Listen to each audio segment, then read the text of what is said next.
You're in a good place now. You are listening to Perspectives with Ashley Burgess. Welcome back live to Live Your True Life Perspectives, and I'm your host, Ashley Burgess. Welcome back. Glad to have you here in Live Your True Life land. We are having a great weekend so far, and I'm glad that you've joined us today. And today we're going to be talking about something that I feel needs to be addressed.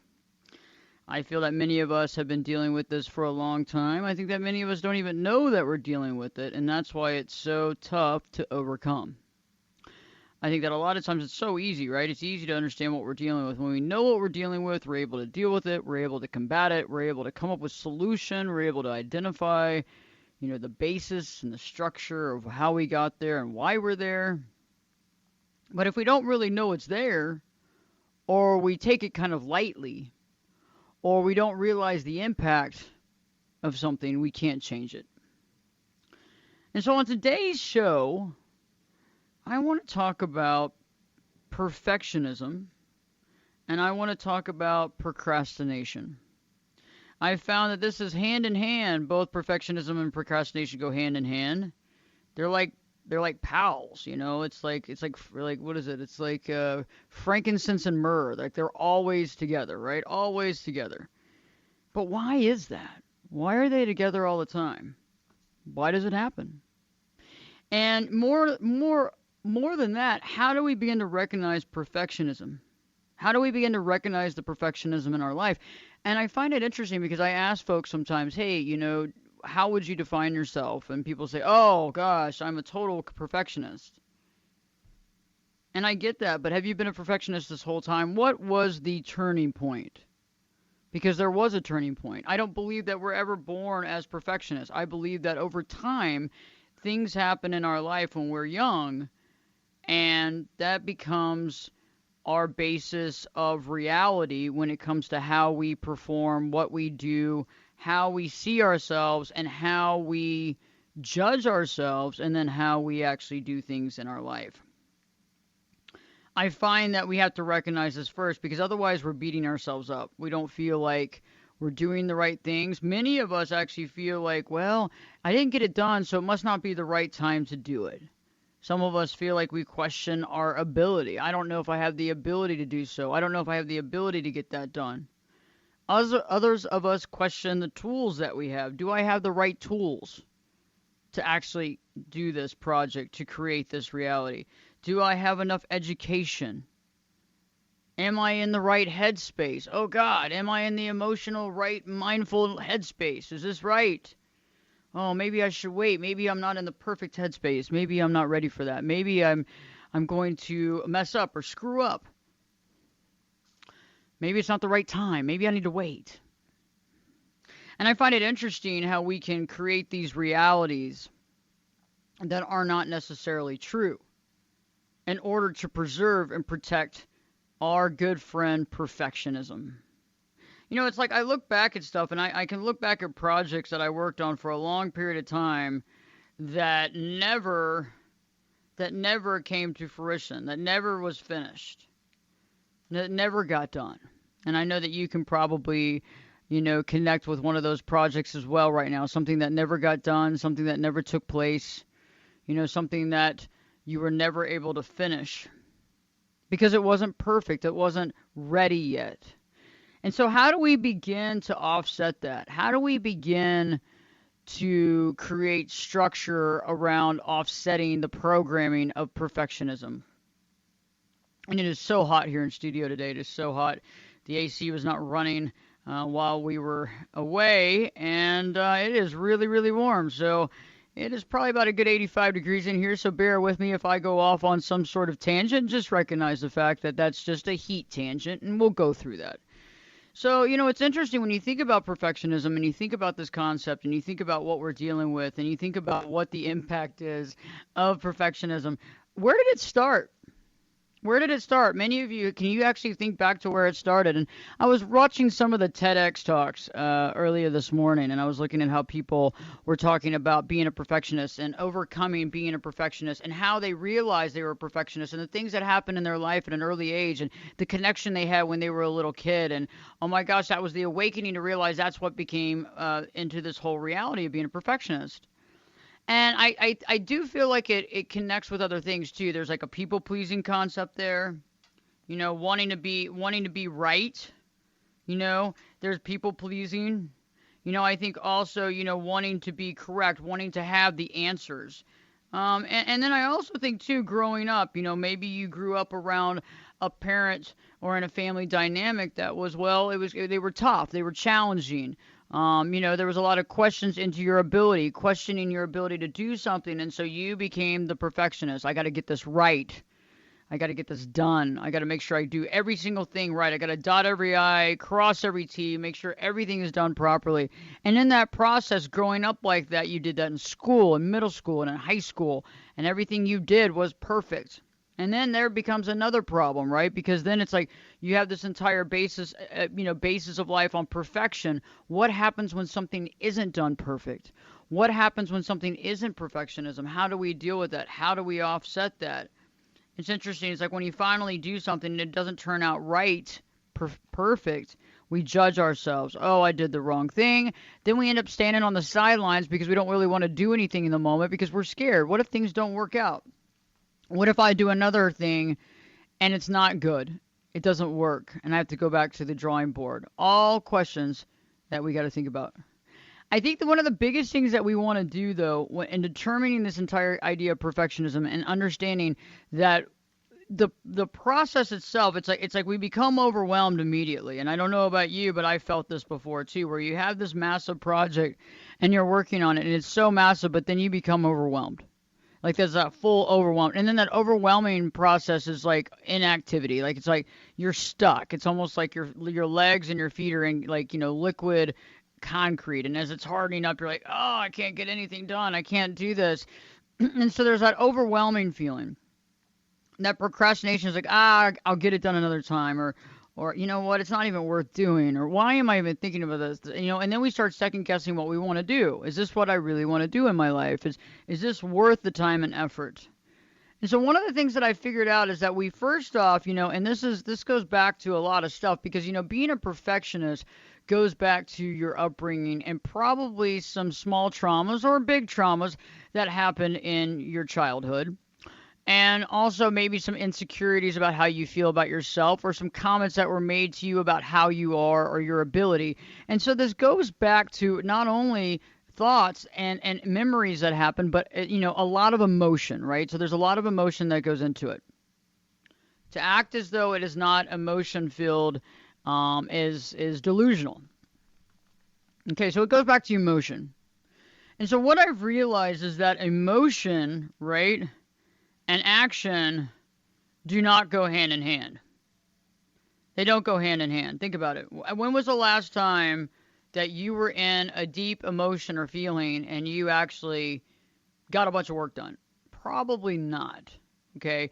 I don't think it's possible. And so what I've realized is that in the beginning, when we're going through this process, we have to realize that right when we go into an emotional state of mind, or we go back into the thought process, or we go back into this procrastination, or we go back into questioning our ability. This goes back to the main piece, probably. This goes back to some sort of core belief system that we have to figure out how to excavate. But in the process, we have to realize that in the meantime, because some of this work that we have to do to go back and figure out why do we become, this perfectionist? Why did this happen? Some of this can be some work. It can take some time. And you might say, hey, I don't have time to try to excavate this. I got to start working. I got to start doing things. I got to start focusing on getting things done. And I get that. I'm all about getting things done. Okay, so there's certain things that we're going to reveal today in today's show that you can work on over a period of time. And there's going to be certain things that I'm going to help you do a workaround so we can work around some things while we are solving our stuff, right? While we're solving our core beliefs and our core wounds and all that stuff. In the process, we have a workaround. Okay, that's what successful people do, right? I mean, yes, you have to solve the problem, and eventually you have to deal with the problem. But all in all, guess what? We got to create a workaround. The workaround is what is necessary, and that's what's so awesome. So let's talk about some of the things that we can do to actually work around this. Let's talk about some of the things that we can do to work around these systems and be able to create some success. The first thing that I started doing, and I know many of you might go, "This is crazy," but I know, it's I'm just opening the door to illuminate more about myself, but success tips that I've used that work for me. I actually time myself. So I get up in the morning, and when I get up in the morning, I time myself. I got down to how long it's going to take me to get up, how long. I mean, I look at it. I look at minute to minute every day. And the reason why I do that is I try to keep myself steady, on point. And a lot of times I'm meeting with clients on every hour, and so I have to be down to the minute. Proper minute to get things done. And I've realized that when I'm in action and I'm recognizing how time is passing, I'm able to get a lot of things done. Okay? I'm able to stay in that process of action. And staying in that process of action is so powerful because I don't walk back into emotion. I don't walk back into the past. I don't walk back onto the sidelines. You see, once you're there in the sidelines, once you walk back into the past, it's a done deal. It's almost like it's like being at the pool, going to a resort, going to the pool, and the water's cold. And instead of just jumping in, you sit there and you think about how bad it's going to feel to jump in. And oh my gosh, what if it's really cold? And let me put one foot in. Oh wait, hold on, let's wait it out. And it's never going to happen. By the time it does happen, I mean, my God, it's been this whole workup to get into the pool. It's the same thing in our mind, right? Oh God, I don't want to do this.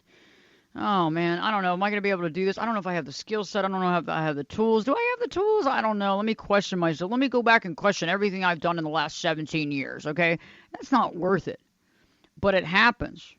Okay, I can sit there and say it's not worth it, but it does happen. So we have to track our time. First off, be aware of every minute of your day. Start seeing that. Don't let the day pass you by and go, wow, where did all the time go? I know where every minute went. And I know that sounds wild, but I do know where every minute in my day goes. When I go to bed, I reset the timer. Okay? And that's powerful for me because I'm able to sit there and say, hey, I spent XYZ on this. Now, obviously, client sessions are different, but when I'm out of client sessions, I set a timer as to how long I've been working on something. How long have I been working on it? How many minutes have I been working on this? And really focusing on that time because I realize I only have so much time in a day.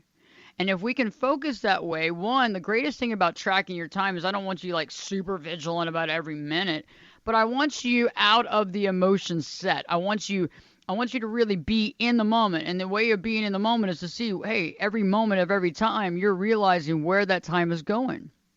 You're being able to use that time properly.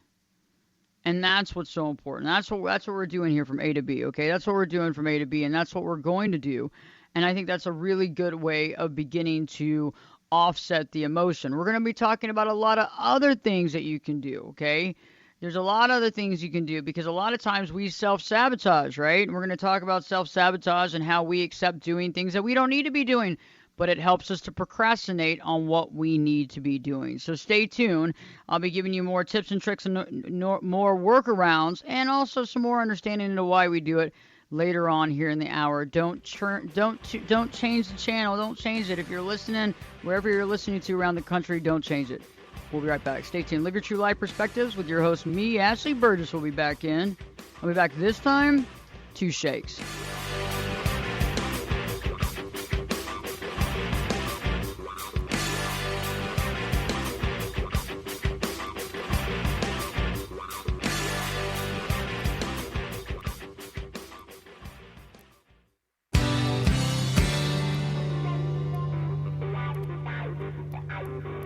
Get in here. You're listening to Perspectives with Ashley Burgess. Welcome back live to Live Your True Life Perspectives, and I'm your host, Ashley Burgess. On today's show, we're illuminating the perfectionism and the procrastination and how they become pals. If you're a perfectionist, you know what I'm talking about. You have a tendency of procrastinating. I do it. I've been working on this for a while. And I create all these like these Jedi mind tricks. Like, oh, really? It's really not because I'm not really procrastinating. It's just not the right time. And maybe sometimes that's true. Maybe sometimes that's true. I do think that sometimes we act in the exact right time when we need to, when we're in the right space at the right time. But sometimes that's not true. Sometimes we just are like, oh, I don't know. I mean, it's just like the other day, it was like I was dealing with a situation where I finally got the gumption up to sell this vehicle, and I sold it, and I totally undersold it. I didn't make, it's just like left money on the table, and it was painful. And you sit there and you work up to doing something. It's so far away from being perfect. You know what I'm saying? And I can hear that, but it's so far away from being perfect that it's like, oh my goodness, this is horrible. But you have to get up in there and you got to say, okay, you know what? I got to do this, though. I got to do these things. It's not always going to be perfect. It's not always going to be the way that I see it to be. And why is it the way that I see it to be? Why is that perfect? I mean, we really have to push the concept of perfection. Is that really perfect?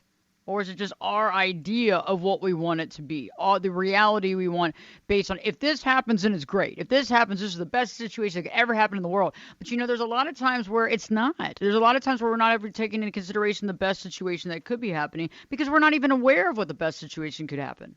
Because we only can go back into what happened in the past and use that as a determination for what can happen in the future.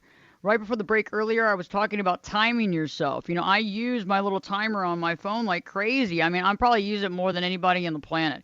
I time everything. I don't know. But it really works because it puts into perspective how much time I'm taking to do things, how much time that I'm taking to do things, how much time am I, even social media, like even in the morning when I get up really early, how long are you on it? How much work did you get done on it? How much stuff did you put out there? How much did you learn from people? How much did you... All this stuff is very important to me. One of the other things, too, that I've realized is that for perfectionists, you've got to take time to actually take the task, the deed, the project, whatever, and you need to cut it up and figure out, what do I want to work on right now? Not like the whole concept, but what is it that I want to work on right now? What is it that I want to work on? What is it that I want to get done? What is it that I feel like, what is it that I can contribute right now to doing it that's not going to create stress, anxiety, something that I feel confident right now and go with it? It's not. And I think one of the things that gets in the way of that, though, is that you sit there and say, well, it's not in the order of operations. I really need to get this part done before I get that. And again, that's another Jedi mind trick. It's not about that. As long as we get all the parts together, it doesn't matter how we put it together. It doesn't matter how we do it. It's about how we put it together. See, but it's like, but the brain plays tricks on you again. You should be doing this first. But it's like, I think that's one of the biggest things is that when we start going into that brain where the brain is like, oh, you need to be doing this first, I think you got to step back and say, why? We have to acknowledge the fact that it's not always right. We have to acknowledge the fact that our mind, yes, it has thoughts. That's what our mind does. Our mind tries to solve problems. And we also have to recognize that sometimes there's not a problem to solve, but the brain is going to create a problem to solve because that's what it does. It's like a foot walks. Foot's going to walk. Brain's going to solve, right? Even if there's nothing to solve. Even if we need to focus. And that's where I feel like, when you look at Nike, Just Do It, their whole concept behind that was get the emotion out of it and go for it. I mean, I could sit there and think about running, some sort of competition in the Olympics, and I can think about how I'm going to fall and how it's not going to work and how these other people are more successful than me and all that. You just got to do it. And that's a lot easier said than done. And we're going to talk more about that when we come back from break. So stay tuned. Live Your True Life Perspectives with me, your host, Ashley Burgess, will be back in. Well, I'll be back this time. I think 2 shakes.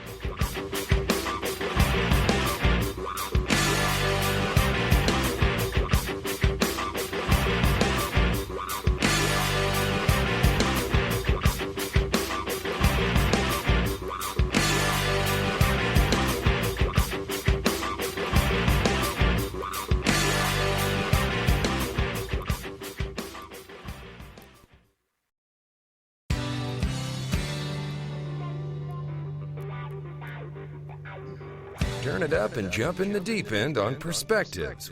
Now, here's Ashley.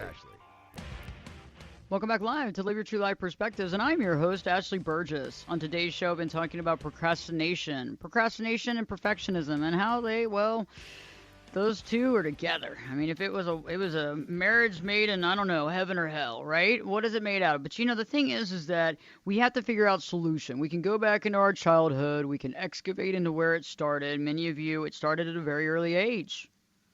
You believe that perfectionism, you believe that you needed to get something done. You felt like to control the situation, to people please, to get, to keep somebody off your back. Maybe you had a relative or mother or father that if it wasn't done perfect, there was always a problem. So you were constantly like making sure that you would do it perfect to not get in trouble, to not have those types of situations. And so that became a lifestyle, right? And so nowadays, it's like no matter what you do, no matter what it is, you've got to have it perfect. And that gets in the way of so many things. So many things. And I've seen this through a lot with clients and everything, whether it's, work projects, whether it's a home situation, whether it's raising their children, whether it's finding the perfect mate. And it can get so overwhelming. I've had folks that say, hey, I don't even know if I'll ever get married. I'm always finding fault. I'm always finding these types of issues. I'll go on a date and I find problems immediately. And that's a lot of, there's other issues there too, is, maybe not being able to be, not emotionally ready to connect, not able to connect. And then there's also some attachment style issues there as well. Different show, different time. However, there's a lot of things that we become perfectionists. What about ourselves? The way we look? Our work, everything. And you see that and people slave over it, and you become a slave to your perfectionism. You become a slave to it. And sometimes, yes, do you create amazing things? Sure. There's no question about that. But how often do you not create, not do, in fear of it not being perfect? Okay? And right before the break, I brought up the fact that we have a tendency sometimes of what I call self-sabotaging. We self-sabotage ourselves, and this is another way that we can scam ourselves, right? We talked about the timing and creating the time and keeping that timer on and being able to time each action and everything you do to really analyze, how am I using my time? How am I really focused on using my time? What am I doing? How am I creating all these great things, right? But, another step is really looking at how do we begin to say no to things. And I'm not saying you got to say no to everything, guys. Don't think that. It's not a black and white thing. But a lot of times we don't say no. A lot of times we get ourselves into a situation where we want to say yes because we want to people please. We want perfection. Okay, they want this. And so we say yes and we do something, but it gets in the way of us getting our other things done, right? Sometimes when we say yes to things we don't need to, it also is a way of deflection. Okay? It's also a way of deflection, to deflect our energy from what we need to be doing into something that we don't necessarily need to be doing. And then there becomes this resentment. Okay? And it's interesting. And see, this is how interesting and intricate the brain is, right? The brain is really smart because it can create all kinds of false flags, It can create all kinds of making us believe all these different things. And let me give you an example. A lot of times people get into relationships that can be somewhat toxic, right? And some of that can be the fact that we're actually self-sabotaging ourselves because we're deflecting, because we'd much rather look at the other person's issues and question what their issues are and their problems than us actually look at our own stuff. Right? So it's like instead of us actually self-sabotaging, we actually go out and find someone else that we can actually blame and put them in our life because, and it's very interesting, but we have to begin to practice no, because a perfectionist wants to do everything. And and there's a tendency to people pleasing. And I want you to catch that the next time that you you go into that perfectionism, is there some people pleasing involved? How much people pleasing have you done your whole life? And really get real with that. Sometimes we don't want to get real with that. Sometimes we don't want to look at that. I'm not a people pleaser. I'm a rebel.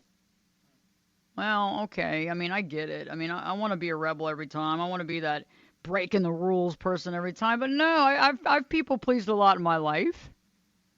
And I find that people pleasing, though, creates resentment. And then it becomes another tool to beat ourselves up. Oh, God, I can't believe I did that. When am I going to ever learn? And it's hard because we have that tendency of beating ourselves up that creates even more procrastination, because then we begin to question what we really need to work on and how it's never going to happen because we're constantly procrastinating, and this is my life. And then we define ourselves by that, right? And then it becomes the pity party. And it's challenging because it's hard. We all have responsibilities out the butt nowadays, right? Everybody's running around trying to take care of everything. Some of us are running multiple jobs, at the same time married several children, taking care of a household. Maybe you don't have children. Maybe you're going back to school. Maybe you're not going back to school. Maybe you're taking care of elderly parents. Okay? Maybe you're taking care of other folks. Who knows what's going on? Maybe you have a health issue, a health condition on top of all that. So everybody has a lot on their plate. Okay, so that's not a question here on this show. I get it. You don't have, and that's another thing we have a tendency of doing, right? We go down the list of all the stuff we have to do and how overwhelmed we are. And sometimes I actually feel like we're overwhelmed, and sometimes I actually feel like we're underwhelmed. And I know you go, what the heck is underwhelmed? But to me, it's like, are we overwhelmed, or is it underwhelmed because we're not really living to the potential that we want to live to? And so we kind of just feel bad a lot. We just feel like we're constantly behind the 8 ball because we're not really doing what we want to do. And so that's a whole nother show alone too. But think about it. It's about, let's say no to the things that we don't need to be included in our life. Let's begin to, and see, we can question though, because a lot of times, a lot of us, you put your heart and soul into something and you're really working at it and you found some small successes, but there's never been any large, big success. And you're working really hard to get to that level. And so then your brain starts questioning and creating reality. Well, maybe if you would have been in this industry, it would have been better. If you would have done that, it would have been better. Oh, you should have done this a long time ago. Again, self-sabotage at the greatest thing. That also creates more procrastination in the current situation that you're working on. That also creates questionability of your ability and what your direction is, which also keeps us in a sedentary, non-movement, stressed out, emotionally floored way that we have trouble beginning to understand the next step. So what's something else that we can do? The one thing I've also realized, too, is we got to have some sort of reward.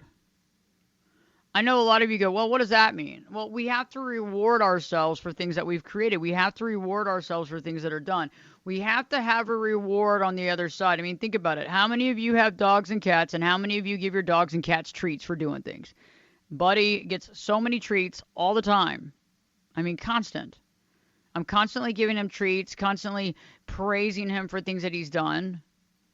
But how often are you doing that for yourself? Once you get something done that goes against a lot of the barriers, once you override that, that desire to, I can't do this because it's not going to be right. It's not going to be perfect. Oh my God. Once we override that and actually do something, what are you doing to show yourself that that was the right thing? And what are you doing to show yourself support?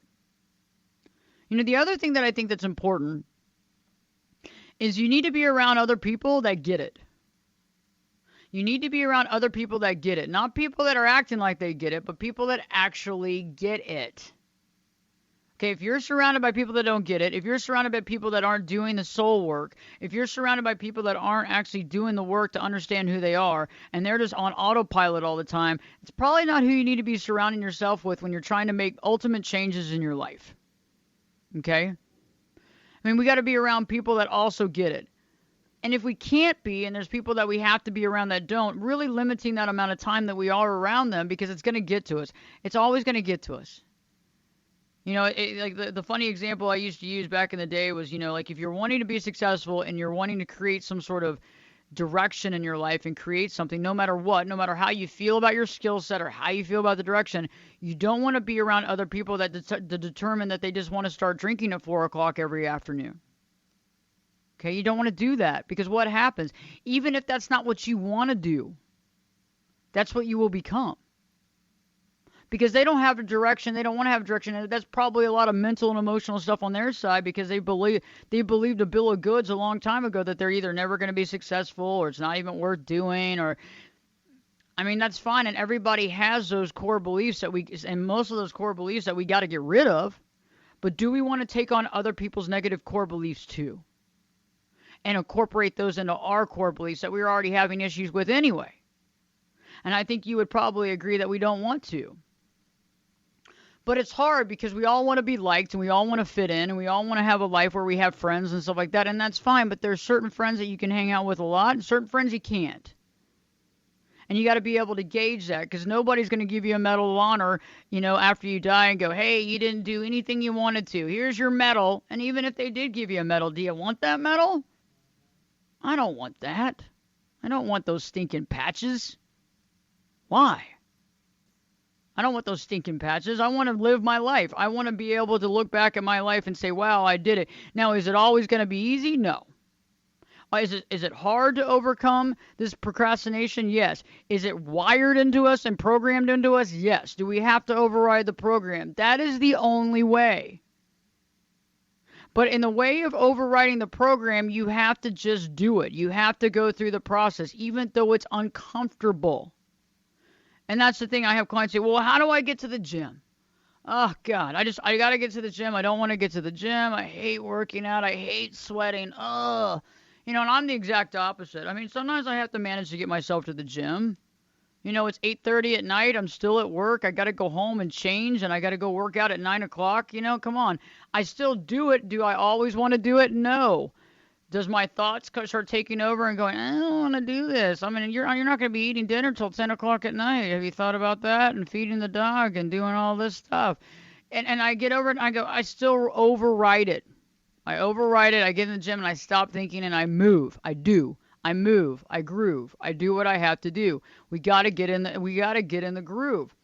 I remember there was a lady that I met, I guess it was at a Harvard conference years ago, McLean conference, and very interesting lady, Amy Cuddy. She's very cool, and I actually have some pictures with her. I don't really show all those pictures anymore because my hair was a totally different color.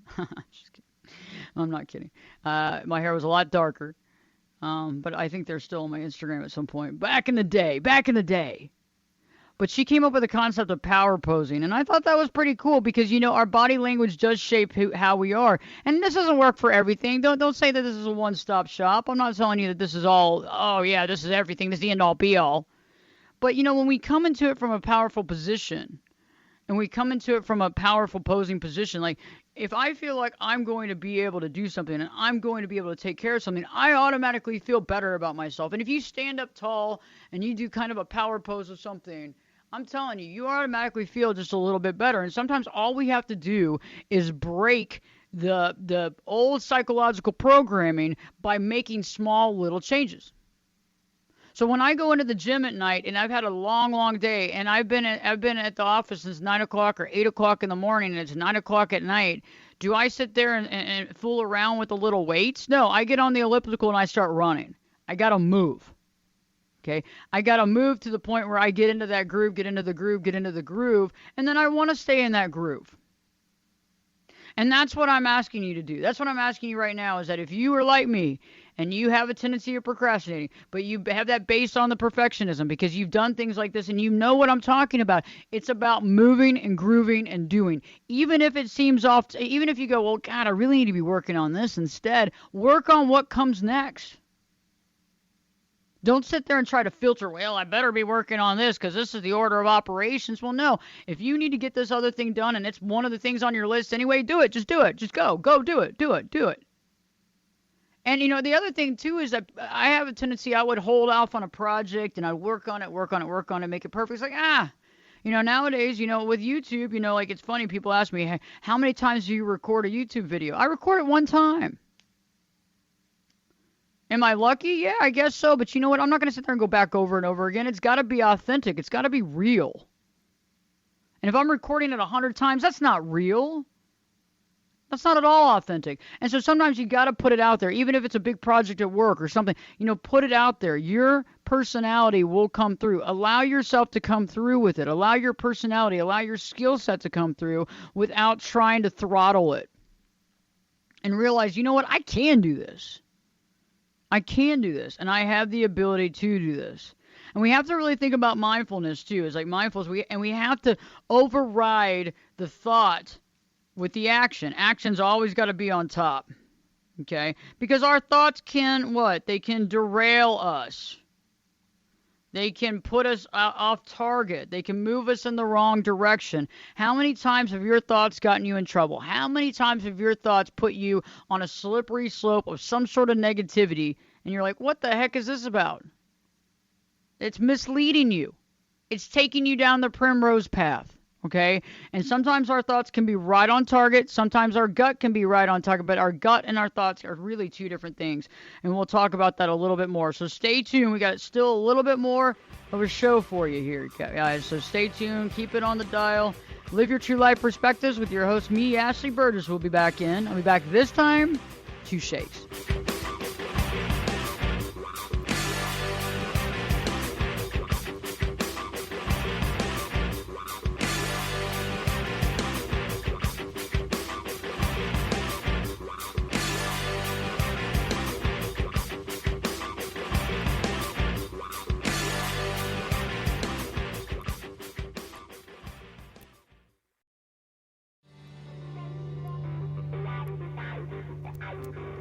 This is Jake Busey, and you're listening to Perspectives with Ashley Burgess. Welcome back live to Live Your True Life Perspectives, and I'm your host, Ashley Burgess. Great show. We've still been talking about procrastination. We've been talking about perfectionism and how to understand that, how to get through it, how to overwhelm it. And, it's interesting because there's so many things that we can incorporate. There's so many things that we can do to change our programming. And we've been talking about some of those. We've been talking about timing ourselves. We've been talking about saying no and really watching the self-sabotage. We've been talking about being aware of deflection, right? Deflecting into other things where all of a sudden this takes center stage and all the other stuff's falling apart, and really recognizing when we're doing that. Again, another self-sabotage.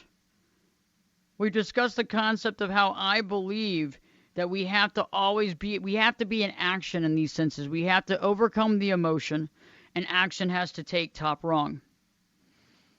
And it can be very hard, but again, going into action is challenging. But when we have all these things in the back of our mind, it can be hard. And it's interesting because I felt that, when we incorporate a concept of being aware, self-awareness, mindfulness, we can break these habits, these patterns, these programs. But we have to create that reality, and we have to be prepared. Because remember, we go on autopilot with this stuff because this stuff has been with us for a long, long, long, long, long time. And so how do you break something that you've been doing for as long as you can remember? How do you break something that you've been doing since you were 5, 6, 7? How do you do that? Well, the only way to do it is to be able to see it happening. The only way to do it is to be able to see it and examine and go, oh, heck, here we go again. Holy hand grenade, here we go again. And that's the thing. It's like, how do we do this? What do we do? And I've realized that we have to just be aware of this. We don't always have to get to our core wounds and core beliefs and try to extract those, but that will help us to understand why we're here. But in the process, the workaround is also giving ourselves praise, connecting with ourselves, raising ourselves up, being that cheerleader that we need. Being the cheerleader. Being the cheerleader, like what we need, because we need to cheerlead ourselves. A lot of times we look to other people to do that. We look to other people to pat us on the back. We look to other people to be there. But what happens when they're not there? What happens when they're not there? And that's the thing. And it's like I feel like, we have to be able to say, hey, you know what? I might not be perfect. And perfectionism, that's the problem, is that it sets us up for failure. And we have to look at it and say, you know what, I might feel like I dropped the ball on this last project, or I might feel like I haven't been able to, to take over, and I feel like I'm beating myself up. But we have to eventually reward ourselves and say, even though it might be challenging, I am overcoming this. I do see light at the end of the tunnel. Small little incremental things as well, is that when you're having trouble overcoming that big thing that you got to do, it's great to just take small pieces of it and do what you can to be able to override that. Do what you can to get past it. Do what you can. Even small things, and it doesn't have to be in order. Don't let your brain try to say, oh, you're doing it wrong, or you can't do it this way. Well, why can't I do it this way? I'm tired of a lot of rules. Why do I have to create all these fascist rules in my own brain? Okay, when you catch that, that's self-sabotage. That's a way of overriding your ability to get something done. It's a way of it's that inner critic. You're doing it wrong. You're doing it wrong. And in order for us to catch that inner critic, we don't need other people to be criticizing us. We can criticize ourselves enough. So in order to really catch that inner critic, we have to be aware. We have to be mindful. We have to be self-aware so that we don't go down the primrose path for 20, 30, 40 minutes of just beating ourselves up. Remember, it can happen over a period of time, and there we are stuck going, I didn't get that done. And then there comes the real self-sabotage, the real beat up. And so I hope this show has helped you to give you some thoughts on perfectionism, to understand procrastination. I hope that it's helped you. And if we can put action over emotion, small little incremental things, even the things that you don't think is a big deal because it raises our self-esteem and our self-worth. If you haven't already, check out the YouTube channel. Go to YouTube and put in Ashley Burgess, Berges. Berges. You can check out my website, ashleyburgess.com, or the 10daychallenge.com, the number 10daychallenge.com. I have several master classes out that can help as well, and I also work with clients too. So reach out to me. You can always contact me. Go to ashleyburgess.com, go to that contact page, and send me a message, and I'll get back to you ASAP. Live your true life perspectives with me, your host, Ashley Burgess, because I'm going to be back next week, by the way. Live your true life perspectives. Your host, Ashley Burgess, will be back this time. Well, I'll be back this time, and be back this time in 3 shades.